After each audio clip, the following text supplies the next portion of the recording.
Welcome back, everyone. Tonight, we're diving deep into one of the most surprising Champions League matches I've seen in a while. Yeah, this one had it all, delayed kickoff, an underdog story, and some truly unexpected stats. It was a match that, on paper at least, seemed like it'd be a walk in the park for the German Giants. Yeah. Bayern Munich, one of the most dominant clubs in Europe, going up against Feyenoord, a Dutch club with a lot of heart, but not necessarily the same kind of, well, European pedigree. But, and this is the beauty of football sometimes, the match didn't exactly go according to the script. No, not at all. We're talking about a dominant 3-0 victory for Feyenoord. And let me tell you, it wasn't a fluke. They had a plan, and they executed it brilliantly.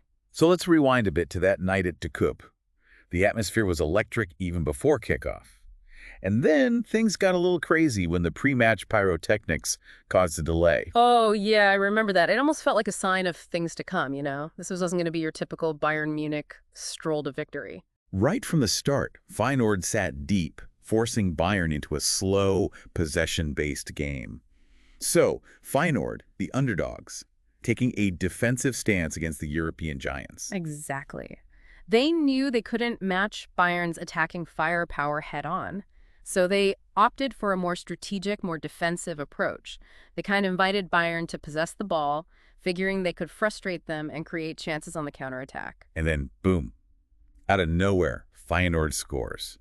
It was a beautiful pass from Small to Jimenez, who finds himself one-on-one with the keeper, and, well, you know the rest. Yeah, I was on the edge of my seat for that one. That goal just seemed to come out of nowhere, but, when you look closer, you see Feyenoord was really patient, waiting for their moment. Bayern loves to attack, right?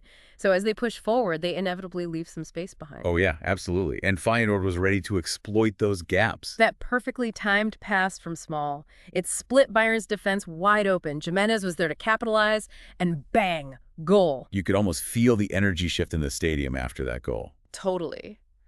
The crowd went wild, and Bayern's players, well, let's just say they didn't look too happy. I was watching them closely. You could see the frustration building.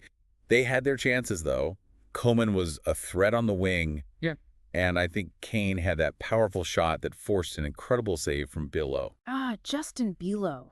Feyenoord's goalkeeper, what a performance he put on that night. Absolutely. And then there was that crazy moment where he had to save a header from his own teammate. Oh, yeah, that was wild.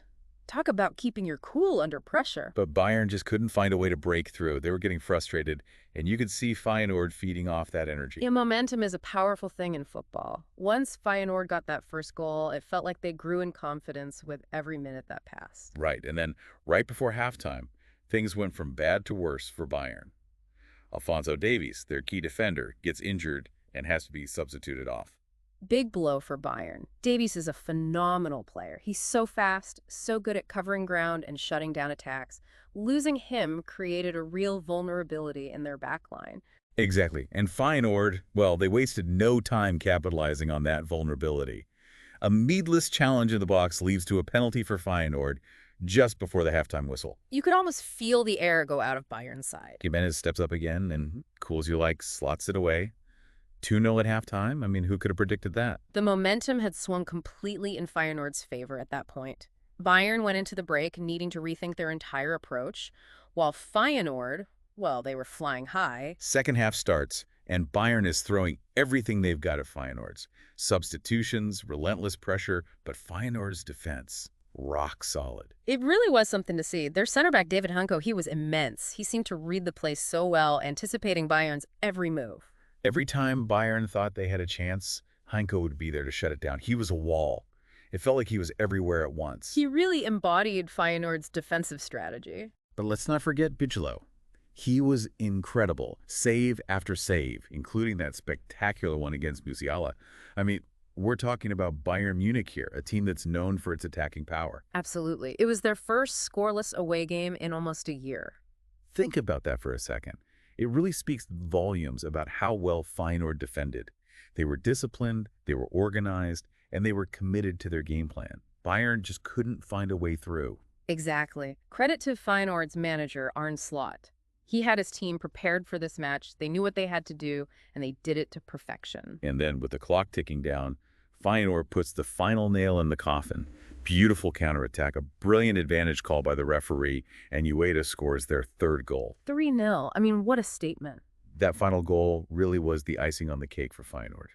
It showed their confidence, their ability to transition from defense to attack in the blink of an eye. And their clinical finishing, too. UEFA made it look so easy, but believe me, under that kind of pressure, against a team like Bayern, that's not easy at all. This result has major implications for the group standings. Feyenoord leaped over Bayern and had a real shot at advancing to the knockout stage. This match made everyone sit up and take notice of Feyenoord.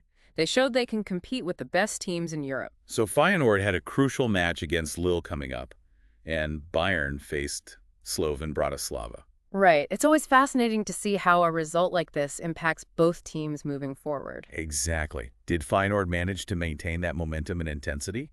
And did Bayern bounce back? Well, for that, you'll have to tune in to our next deep dive. We'll be analyzing those matches and discussing the bigger picture of the Champions League. Until then, I'm going to leave you with this thought. Was this a one-off performance from Feyenoord? Or have they truly arrived as a force to be reckoned with on the European stage? Let me know your thoughts. It's a question worth pondering, that's for sure. Feyenoord showed us that in football, anything is possible. Thanks for joining us for another deep dive. See you next time.